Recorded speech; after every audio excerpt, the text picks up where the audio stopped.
Hello, ನಮ್ಮ YouTube ಚಾನೆಲ್ಗೆ ಮತ್ತೆ ಸ್ವಾಗತ. ಇವತ್ತು ನಾವು ಫಿಯೋಡರ್ ದೋಸ್ಟೋವ್ಸ್ಕಿ ಅವರು ಬರೆದಿರೋ ವಿಶ್ವದ ಅತ್ಯಂತ ಪ್ರಸಿದ್ಧ ಕಾದಂಬರಿ ಕ್ರೈಮ್ ಅಂಡ್ ಪನಿಷ್ಮೆಂಟ್ ಬಗ್ಗೆ ಆಳವಾದ ವಿಶ್ಲೇಷಣೆ ಮಾಡಲಿದ್ದೇವೆ. ಇದು ಕೇವಲ ಒಂದು ಕಥೆಯಾಗಿ ಮಾತ್ರ ಅಲ್ಲ, ಎಕ್ಸಾಮ್ ಪರ್ಸ್ಪೆಕ್ಟಿವಿಂದ ಅಂದರೆ ಪರೀಕ್ಷೆಯ ದೃಷ್ಟಿಕೋನದಿಂದ ಈ ಕೃತಿಯ ಪ್ರತಿಯೊಂದು ಆಯಾಮವನ್ನು ನಾವು ಅರ್ಥ ಮಾಡ್ಕೋಬೇಕಿದೆ. ಇಂಟ್ರೊಡಕ್ಷನ್ 1866ರಲ್ಲಿ ಅಂದರೆ 1866ರಲ್ಲಿ ಪ್ರಕಟವಾದ ಈ ಕಾದಂಬರಿ ವಿಶ್ವ ಸಾಹಿತ್ಯದ ಶ್ರೇಷ್ಠ ಕೃತಿಗಳಲ್ಲಿ ಒಂದು ಅಂತಾನೆ ಹೇಳ್ಬೋದು. ಇದು ಬರೀ ಕೊಲೆಯ ಕಥೆ ಅಲ್ಲ, ಇದರ ಆಳವಾದ ಮಾನಸಿಕ ಮತ್ತು ತಾತ್ವಿಕ ವಿಷಯಗಳೇ ಇದು ಇಂದಿಗೂ ರೆಲೆವೆಂಟ್ ಆಗಿರೋಕ್ಕೆ ಕಾರಣ. ಕಥೆಯ ಹಿನ್ನೆಲೆ ರಷ್ಯಾದ ಸೇಂಟ್ ಪೀಟರ್ಸ್ಬರ್ಗ್ ನಗರ. ಮತ್ತೆ ಆ ಸೇಂಟ್ ಪೀಟರ್ಸ್ಬರ್ಗ್ ಕೇವಲ ಒಂದು ನಗರ ಮಾತ್ರ ಅಲ್ಲ, ಅದೊಂದು ಪಾತ್ರವೇ ಆಗಿಬಿಡುತ್ತೆ ಕಥೆಯಲ್ಲಿ. ಆ ಕಾಲದಲ್ಲಿ ಆ ನಗರ ತೀವ್ರ ಬಡತನ, ಕೊಳಕು ಮತ್ತು ಸಂಕಟಗಳಿಂದ ಕೂಡಿತ್ತು.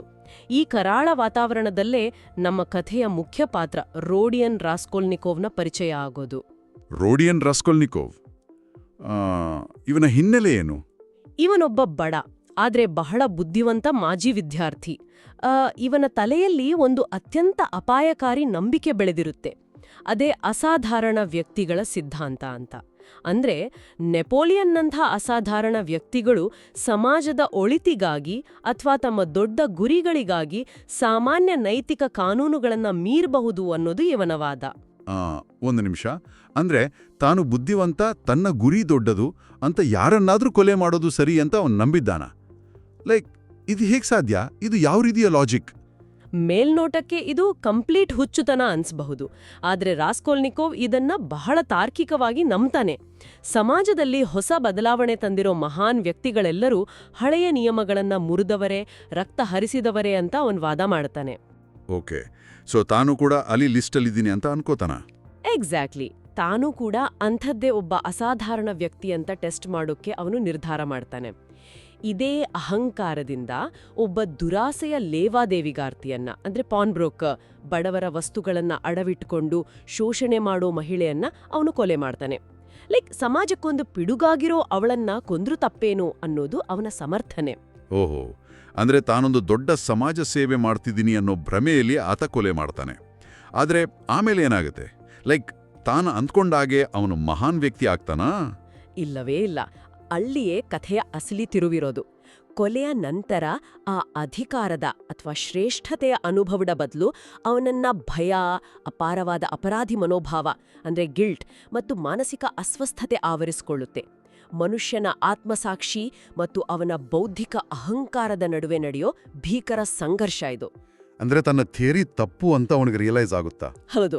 ತನ್ನ ಸಿದ್ಧಾಂತ ಕೇವಲ ಭ್ರಮೆ, ತಾನೊಬ್ಬ ಸಾಮಾನ್ಯ ಮನುಷ್ಯ, ತಾನೊಬ್ಬ ಪಾಪಿ ಅನ್ನೋ ಸತ್ಯ ಅವನನ್ನ ಒಳಗಿಂದಾನೇ ಕೊರೆಯೋಕೆ ಶುರು ಮಾಡುತ್ತೆ. ವಾವ್, ಇದೇ ಈ ಕಾದಂಬರಿಯ ತಾಕತ್ತಲ್ವಾ? ಆ ಪಾಪ ಪ್ರಜ್ಞೆ ಅವನನ್ನ ಹೇಗೆಲ್ಲ ಕಾಡುತ್ತೆ ಮತ್ತೆ ಅದರಿಂದ ಅವನು ಹೇಗೆ ಹೊರಬರ್ತಾನೆ ಅನ್ನೋದೇ ಈ ಕೃತಿಯ ಜೀವಾಳ.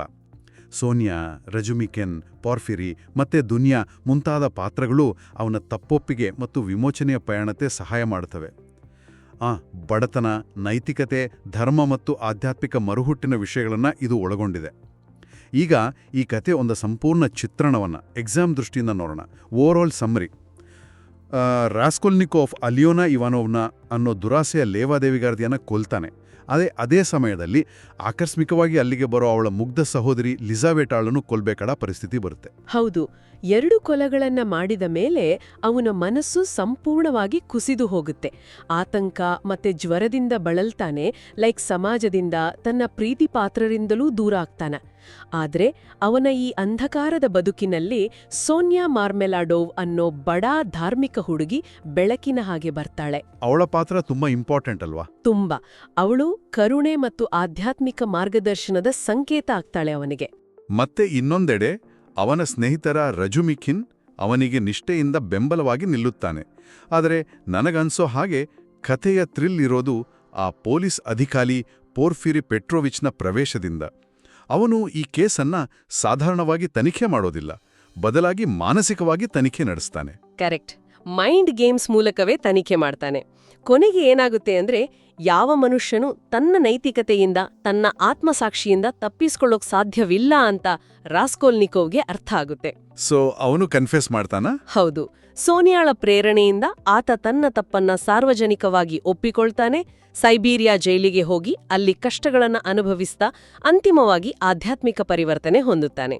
ಇದು ಕಥೆಯ ಒಟ್ಟು ಸಾರಾಂಶ. ಓಕೆ, ಪರೀಕ್ಷೆಯ ದೃಷ್ಟಿಯಿಂದ ಕಥೆಯ ಸಾರಾಂಶ ಎಷ್ಟು ಮುಖ್ಯವೋ ಪಾತ್ರಗಳ ವಿಶ್ಲೇಷಣೆ ಕೂಡ ಅಷ್ಟೇ ಮುಖ್ಯ ಆಗುತ್ತೆ. ಈ ಪಾತ್ರಗಳು ಕೇವಲ ಮನುಷ್ಯರಲ್ಲ, ಒಂದೊಂದು ತತ್ವದ ಸಂಕೇತಗಳು ಅಂತ ಹೇಳಬಹುದು. ಹಾಗಾಗಿ ಈಗ ಪಾತ್ರಗಳ ಬಗ್ಗೆ ಸ್ಟೆಪ್ ಬೈ ಸ್ಟೆಪ್ ಆಳವಾಗಿ ನೋಡೋಣ. Important characters relationship. ಇದರಲ್ಲಿ ನಮ್ಮ ಮೊದಲನೇ ಶೀರ್ಷಿಕೆ ಆಫ್ಕೋರ್ಸ್ ಕಥಾನಾಯಕನ ಬಗ್ಗೆ. ರಾಡಿಯಾನ್ ರಾಸ್ಕೋಲ್ನಿಕೋವ್. ಇವನು ಕೇಂದ್ರ ಪಾತ್ರ. ಸೇಂಟ್ ಪೀಟರ್ಸ್ಬರ್ಗ್ನಲ್ಲಿ ತೀವ್ರ ಬಡತನದಲ್ಲಿರೋ ಮಾಜಿ ಕಾನೂನು ವಿದ್ಯಾರ್ಥಿ. ಇವನು ಬಹಳ ಬುದ್ಧಿವಂತ, ಆದರೆ ಒಂಟಿ ಮತ್ತೆ ಭಾವನಾತ್ಮಕವಾಗಿ ಅಸ್ವಸ್ಥ. ಹೌದು, ಇವನ ಮನಸ್ಥಿತಿಯನ್ನ ಅರ್ಥ ಮಾಡ್ಕೊಳ್ಳೋದು ಎಕ್ಸಾಮ್ಗೆ ಬಹಳ ಮುಖ್ಯ. ಸಮಾಜದ ಒಳಿತಿಗಾಗಿ ಅಸಾಧಾರಣ ವ್ಯಕ್ತಿಗಳು ನೈತಿಕ ನಿಯಮಗಳನ್ನ ಮುರಿಬಹುದು ಅನ್ನೋ ಅಪಾಯಕಾರಿ ತತ್ವವನ್ನ ಇವನು ನಂಬಿರ್ತಾನೆ. ಅದೇ ಕಾರಣಕ್ಕೆ ಕೊಲೆ ಕೂಡ ಮಾಡ್ತಾನೆ. ಆದ್ರೆ ಕೊಲೆಯ ನಂತರ ಅವನಲ್ಲಿ ಒಂದು ರೀತಿಯ ದೊಡ್ಡ ಬದಲಾವಣೆ ಆಗತ್ತೆ. ಲೈಕ್ ಯಾವ ತರಹದ ಬದಲಾವಣೆ? ಇದು ಹೇಗಿದೆ ಅಂದ್ರೆ, ಲೈಕ್ ಒಂದು ಕಂಪ್ಯೂಟರಲ್ಲಿ ನಮ್ಗೆ ಕಾಣಿಸ್ತಾ ಹಾಗೆ ಬ್ಯಾಕ್ಗ್ರೌಂಡ್ನಲ್ಲಿ ದೊಡ್ಡ ಸಾಫ್ಟ್ವೇರ್ ಅಪ್ಡೇಟ್ ನಡೀತಿದ್ರೆ ಇಡೀ ಸಿಸ್ಟಮ್ ಸ್ಲೋ ಆಗಿ ಕ್ರ್ಯಾಶ್ ಆಗತ್ತಲ್ವಾ? ಹಾಗೆ ಅವನ ತಲೆಯಲ್ಲಿ ಪಾಪಪ್ರಜ್ಞೆ ಅನ್ನೋ ಪ್ರಕ್ರಿಯೆ ಶುರುವಾಗಿ ಅವನ ಮಾನಸಿಕ ಸಮತೋಲನವನ್ನೇ ಕಂಪ್ಲೀಟ್ ಕ್ರ್ಯಾಶ್ ಮಾಡ್ಬಿಡುತ್ತೆ. ಓಹ್, ಈ ಹೋಲಿಕೆ ತುಂಬಾ ಅದ್ಭುತವಾಗಿದೆ. ಆ ಪಾಪಪ್ರಜ್ಞೆಯಿಂದಾಗಿಯೇ ಅವನು ತನ್ನ ತಾಯಿ ಮತ್ತು ತಂಗಿಯನ್ನ ಬಹಳ ಪ್ರೀತಿಸ್ತಿದ್ರು, ಅವರ ಜೊತೆ ಬಹಳ ಕಠಿಣವಾಗಿ ಒಂಥರ ವಿಚಿತ್ರವಾಗಿ ವರ್ತಿಸ್ತಾನೆ. ಅವನ ಒಳಗಿನ ಗೊಂದಲ ಅವನನ್ನ ಹಾಗೆ ಮಾಡಿಸುತ್ತೆ. ಆದರೆ ಅವನ ಮತ್ತು ಸೋನಿಯಾ ಜೊತೆಗಿನ ಸಂಬಂಧ ಕಾದಂಬರಿಯ ಭಾವನಾತ್ಮಕ ಮತ್ತು ಆಧ್ಯಾತ್ಮಿಕ ಕೇಂದ್ರ ಅಂತ ಹೇಳ್ಬೋದು. ಖಂಡಿತ. ಅವನ ಕಾಯಿಲೆಯ ಸಮಯದಲ್ಲಿ ರಿಜುಮಿಖಿನ್ ಅವನನ್ನ ಬೆಂಬಲಿಸ್ತಾನೆ, ಮತ್ತೆ ಪೋರ್ಫಿರಿ ಅವನ ಬೆನ್ನಿಗೆ ಬಿದ್ದು ಮಾನಸಿಕವಾಗಿ ತನಿಖೆ ಮಾಡ್ತಾನೆ. ಆದ್ರೆ ಅಹಂಕಾರಿ ಅಪರಾಧಿಯಿಂದ ಪಶ್ಚಾತ್ತಾಪ ಪಡುವ ಮನುಷ್ಯನಾದಿ ಅವನ ಬದಲಾವಣೆ ಆಗೋದೇ ಕಥೆಯ ಅಸಲಿ ತಿರುಳು. ಈಗ ಆ ಕರಾಳ ಜಗತ್ತಿನಲ್ಲಿ ಒಂದು ಅತ್ಯಂತ ಶುದ್ಧವಾದ ಪಾತ್ರದ ಬಗ್ಗೆ ನೋಡೋಣ. ಸೋನಿಯಾ ಮಾರ್ಮೆಲಾಡೋವ್. ಇವಳು ಅತ್ಯಂತ ನೈತಿಕ ಶುದ್ಧತೆಯುಳ್ಳ ಪಾತ್ರ. ಮಾರ್ಮೆಲಾಡೋವ್ ಅನ್ನೋ ಕುಡುಕನ ಮಗಳು. ಬಡತನ ಎಷ್ಟಿರುತ್ತೆ ಅಂದರೆ ತನ್ನ ಕುಟುಂಬದ ಹೊಟ್ಟೆ ತುಂಬಿಸೋಕೆ ಅವಳು ತನ್ನ ಇಚ್ಛೆಗೆ ವಿರುದ್ಧವಾಗಿ ವೇಶ್ಯಾವಾಟಿಕೆಗೆ ತಳ್ಳಲ್ಪಡ್ತಾಳೆ. ಇದು ಬಹಳ ದುರಂತ. ಆದ್ರೆ ಸಮಾಜ ಅವಳನ್ನ ಅತ್ಯಂತ ಕೀಳುಮಟ್ಟದಲ್ಲಿ ನೋಡಿದ್ರೂ ದೋಸ್ತೋವ್ಸ್ಕಿ ಅವಳನ್ನ ಅತ್ಯಂತ ಎತ್ತರದ ಸ್ಥಾನದಲ್ಲಿ ನಿಲ್ಲಿಸ್ತಾರೆ. ಅವಳು ಧಾರ್ಮಿಕ, ವಿನಮ್ರ ಮತ್ತು ಬಹಳ ಕರುಣಾಮಯಿ. ಕ್ರಿಶ್ಚಿಯನ್ ನಂಬಿಕೆ, ತ್ಯಾಗ ಮತ್ತು ಬೇಷರತ್ತಾದ ಪ್ರೀತಿಯ ಸಂಕೇತ ಅವಳು. ರಾಸ್ಕೋಲ್ನಿಕೋವ್ನ ಸಂಕಟವನ್ನು ಅರ್ಥ ಮಾಡ್ಕೊಳ್ಳೋದು ಅವಳು ಮಾತ್ರ ಅಲ್ವಾ? ಹೌದು, ಅವನ ಒಳಗಿನ ನೈಜ ಮನುಷ್ಯನನ್ನ ಅರ್ಥ ಮಾಡಿಕೊಳ್ಳೋ ಏಕೈಕ ವ್ಯಕ್ತಿ ಅವಳೇ. ಇದು ಬಹಳ ಆಸಕ್ತಿದಾಯಕವಾಗಿದೆ. ಲೈಕ್ ರಾಸ್ಕೋಲ್ನಿಕೋವ್ ಕೊಲೆಗಾರನಾದ್ರೂ ಅವಳು ಅವನ ತಪ್ಪೊಪ್ಪಿಗೆಯನ್ನು ಬಹಳ ತಾಳ್ಮೆಯಿಂದ ಕೇಳ್ತಾಳೆ. ಅವನನ್ನು ದ್ವೇಷಿಸೋ ಬದಲು ಶಿಕ್ಷೆ ಅನುಭವಿಸಿ ವಿಮೋಚನೆ ಪಡೆಯೋಕೆ ಪ್ರೇರೇಪಿಸ್ತಾಳೆ. ಅವರಿಬ್ಬರು ಬೈಬಲ್ನ ಆ ಲ್ಯಾಜರಸ್ನ ಕಥೆಯನ್ನು ಒಟ್ಟಿಗೆ ಓದೋ ದೃಶ್ಯ ಬಹಳ ಪ್ರಸಿದ್ಧವಾಗಿದೆ ಅಲ್ವಾ? ಎಕ್ಸಾಕ್ಟ್ಲಿ. ಯೇಸುಕ್ರಿಸ್ತ ಸತ್ತ ಲಾಜರಸ್ನಿಗೆ ಮರುಜೀವ ನೀಡೋ ಆ ಕಥೆ ರಾಸ್ಕೋಲ್ನಿಕೋವ್ನ ಆಧ್ಯಾತ್ಮಿಕ ಮರುಹುಟ್ಟನ್ನ ನೇರವಾಗಿ ಸಂಕೇತಿಸುತ್ತೆ. ಅವಳು ಅವನಿಗೆ ತನ್ನ ಶಿಲುಬೆಯನ್ನ ಕೊಟ್ಟು ಸೈಬೀರಿಯಾ ಜೈಲಿಗೂ ಅವನನ್ನ ಹಿಂಬಾಲಿಸ್ತಾಳೆ. ಸಮಾಜ ಎಷ್ಟೇ ಕೊಳಕಾಗಿದ್ರೂ ಮನುಷ್ಯನ ಆತ್ಮ ಶುದ್ಧವಾಗಿರಬಹುದು ಅನ್ನೋದಕ್ಕೆ ಸೋನಿಯಾ ಬೆಸ್ಟ್ ಉದಾಹರಣೆ. ಈಗ ಇಡೀ ಕಾದಂಬರಿಯಲ್ಲಿ ನನ್ನ ಪರ್ಸನಲ್ ಫೇವರಿಟ್ ಕ್ಯಾರೆಕ್ಟರ್ ಬಗ್ಗೆ ಮಾತಾಡೋಣ. ಪೋರ್ಫಿರಿ ಪೆಟ್ರೋವಿಚ್. ಇವನು ಬುದ್ಧಿವಂತ ತನಿಖಾಧಿಕಾರಿ. ಇವನ ವಿಶೇಷತೆ ಏನಂದ್ರೆ ಕೇವಲ ಭೌತಿಕ ಸಾಕ್ಷಿಗಳನ್ನು ನಂಬದೆ ಮಾನವ ಮನೋವಿಜ್ಞಾನವನ್ನ ಅಧ್ಯಯನ ಮಾಡ್ತಾನೆ.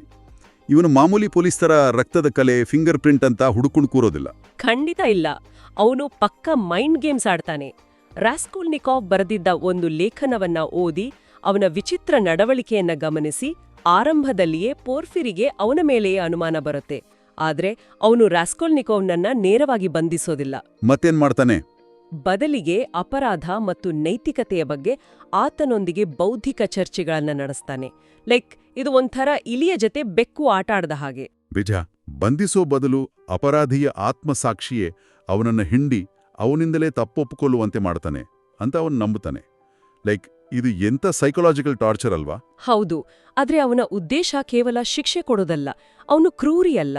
ಆಧ್ಯಾತ್ಮಿಕ ಚೇತರಿಕೆಗಾಗಿ ತನ್ನ ಪಾಪದ ಹೊರೆ ಇಳಿಸ್ಕೊಳ್ಳೋಕೆ ತಾನಾಗಿಯೇ ತಪ್ಪೊಪ್ಕೊಳ್ಳುವಂತೆ ಅವನು ಪ್ರೋತ್ಸಾಹ ಮಾಡ್ತಾನೆ. ಇವರಿಬ್ಬರ ಸಂಬಂಧವನ್ನ ನಾವು ಬುದ್ಧಿಶಕ್ತಿ ಮತ್ತೆ ಆತ್ಮಸಾಕ್ಷಿಯ ನಡುವಿನ ಯುದ್ಧ ಅಂತ ಕರೆಯಬಹುದು. ಪರ್ಫೆಕ್ಟ್.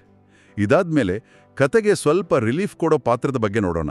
ದಿಮಿತ್ರಿ ರಾಜುಮಿಖಿನ್, ರಾಸ್ಕೊಲ್ನಿಕೋವ್ನ ನಿಷ್ಠಾವಂತ ಸ್ನೇಹಿತ, ಪ್ರಾಯೋಗಿಕ, ಆಶಾವಾದಿ ಮತ್ತು ಶ್ರಮಜೀವಿ. ಕಾದಂಬರಿಯ ಕಾರಾಳ ಸೈಕಲಾಜಿಕಲ್ ವಾತಾವರಣದಲ್ಲಿ ಇವನೊಬ್ಬನೇ ನಾರ್ಮಲ್ ಮನುಷ್ಯ ಅಂತ ನಮಗನ್ಸತ್ತೆ. ನಿಜ.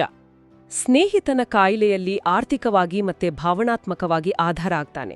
ಅವನು ಪ್ರಾಮಾಣಿಕತೆ ನಮಗೆ ಒಂಥರ ನೆಮ್ಮದಿ ನೀಡುತ್ತೆ. ರಾಸ್ಕೊಲ್ನಿಕೋವ್ನ ಸಹೋದರಿ ದುನ್ಯಾಳನ್ನ ಪ್ರೀತಿಸ್ತಾನೆ ಮತ್ತೆ ಆ ಕುಟುಂಬಕ್ಕೆ ಭದ್ರತೆ ತರ್ತಾನೆ. ರಾಸ್ಕೊಲ್ನಿಕೋವ್ನ ಬೌದ್ಧಿಕ ಅಹಂಕಾರದ ಎದುರು ಇವನು ಸರಳ ಮಾನವೀಯತೆ ಮತ್ತೆ ಪ್ರೀತಿಯನ್ನ ಪ್ರತಿನಿಧಿಸ್ತಾನೆ. ಈಗ ಕಡೆಯ ಪ್ರಮುಖ ಪಾತ್ರ ದುನ್ಯಾ ರಾಸ್ಕೊಲ್ನಿಕೋವಾ. ಪೂರ್ಣ ಹೆಸರು ಔಡೋಟಿಯಾ ರೋಮಾನೋವ್ನಾ ರಾಸ್ಕೊಲ್ನಿಕೋವಾ. ಬುದ್ಧಿವಂತ, ಧೈರ್ಯಶಾಲಿ ಮತ್ತು ಕುಟುಂಬದ ಬಗ್ಗೆ ಬಹಳ ಕಾಳಜಿ ಹೊಂದಿರೋ ತಂಗಿ.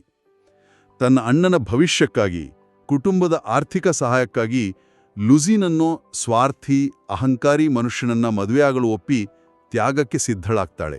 ಆದ್ರೆ ಆಮೇಲೆ ಅವನ ಕುತಂತ್ರ ತಿಳಿದು ತಿರಸ್ಕರಿಸ್ತಾಳಲ್ವಾ? ಹೌದು. ಸ್ವಿಡ್ರಿಗಾಯ್ಲೋವ್ ಅನ್ನೋ ಕಾಮುಕನಿಂದ ಅಪಾಯ ಎದುರಾದರೂ ಕೂಡ ಅವಳನ್ನು ಬಹಳ ಧೈರ್ಯದಿಂದ ಎದುರಿಸ್ತಾಳೆ. ಕಠಿಣ ಸಮಾಜದಲ್ಲಿ ಮಹಿಳೆಯರ ಶಕ್ತಿ ಮತ್ತೆ ತ್ಯಾಗವನ್ನ ಈ ಪಾತ್ರ ತೋರಿಸುತ್ತೆ. ಆದರೆ ಇಲ್ಲಿ ನನಗೊಂದು ಪ್ರಶ್ನೆ ಕಾಡ್ತಿದೆ. ಆಧುನಿಕ ಜಗತ್ತಿನಲ್ಲಿಯೂ ದುನ್ಯಾಳಂತ ಮಹಿಳೆಯರು ಕುಟುಂಬಕ್ಕಾಗಿ ತಮ್ಮ ಸ್ವಂತ ಇಚ್ಛೆಗಳನ್ನ ತ್ಯಾಗ ಮಾಡೋದನ್ನ ನಾವು ಕಾಣ್ತೇವೆ ಅಲ್ವಾ? 100% ಸತ್ಯ ಇದು. ದುನ್ಯಾಳ ಪಾತ್ರ ಕೇವಲ 19ನೇ ಶತಮಾನದ ರಷ್ಯಾಕ್ಕೆ ಸೀಮಿತ ಆಗಿಲ್ಲ. ಇಂದಿನ ಜಗತ್ತಿನಲ್ಲೂ ಎಷ್ಟೋ ಮಹಿಳೆಯರು ತಮ್ಮ ಸಹೋದರನ ಶಿಕ್ಷಣಕ್ಕಾಗಿ ಅಥವಾ ಕುಟುಂಬದ ಆರ್ಥಿಕ ಭದ್ರತೆಗಾಗಿ ತಮ್ಮ ವೈಯಕ್ತಿಕ ಕನಸುಗಳನ್ನ ತ್ಯಾಗ ಮಾಡೋದನ್ನ ನಾವು ನೋಡ್ತೀವಿ. ಅದೇ ಸಮಯದಲ್ಲಿ ಅನ್ಯಾಯ ಆದಾಗ ದುನಿಯಾ ತೋರ್ಸೋ ಸ್ವಾಭಿಮಾನ ಮತ್ತು ಧೈರ್ಯ ಆಧುನಿಕ ಮಹಿಳೆಯರಿಗೂ ದೊಡ್ಡ ಪ್ರೇರಣೆ. ಎಕ್ಸಾಕ್ಟ್ಲಿ. ಈಗ ಪರೀಕ್ಷಾ ದೃಷ್ಟಿಯಿಂದ ಕಥೆ ಘಟ್ಟದಿಂದ ಘಟ್ಟಕ್ಕೆ ಹೇಗೆ ಬೆಳೆಯುತ್ತೆ ಅನ್ನೋದನ್ನ ನೋಡೋಣ. ಪ್ರತಿಯೊಂದು ಭಾಗವನ್ನ ನಾವು ವಿವರವಾಗಿ ಸ್ಟೆಪ್ ಬೈ ಸ್ಟೆಪ್ ಅರ್ಥ ಮಾಡ್ಕೊಳ್ಳಬೇಕು. Parts wise explanation. ಮೊದಲನೇ ಭಾಗ, part 1, introduction of Raskolnikov and the murder. ಇದು ಸೈಂಟ್ ಪೀಟರ್ಸ್ಬರ್ಗ್ನ ಆ ಕರಾಳ ವಾತಾವರಣದಿಂದ ಶುರುವಾಡುತ್ತೆ. ನೆಪೋಲಿಯನ್ ಅಂತಹ ಅಸಾಧಾರಣ ವ್ಯಕ್ತಿಗೂ ಸಮಾಜಕ್ಕಾಗಿ ಅಪರಾಧ ಮಾಡಬಹುದು ಅನ್ನೋ ಅವನ ಸಿದ್ಧಾಂತ ಇಲ್ಲೇ ಅನಾವರಣ ಆಗೋದು. ಈ ಹಂತದಲ್ಲಿ ಅವನಿಗೆ ತನ್ನ ತಾಯಿಯಿಂದ ಒಂದು ಪತ್ರ ಬರುತ್ತೆ. ಅದರಲ್ಲಿ ದುನ್ಯಾಳ ಮದುವೆಯ ಅಥವಾ ತ್ಯಾಗದ ವಿಷಯ ಇರುತ್ತೆ. ಸಮಾಜದಲ್ಲಿ ಹಣವಿಲ್ಲದವರ ಗತಿ ಏನು ಅನ್ನೋದು ಅವನಿಗೆ ಅರ್ಥ ಆಗಿ ಅವನ ಕೋಪ ವಿಪರೀತ ಹೆಚ್ಚಾಗುತ್ತೆ.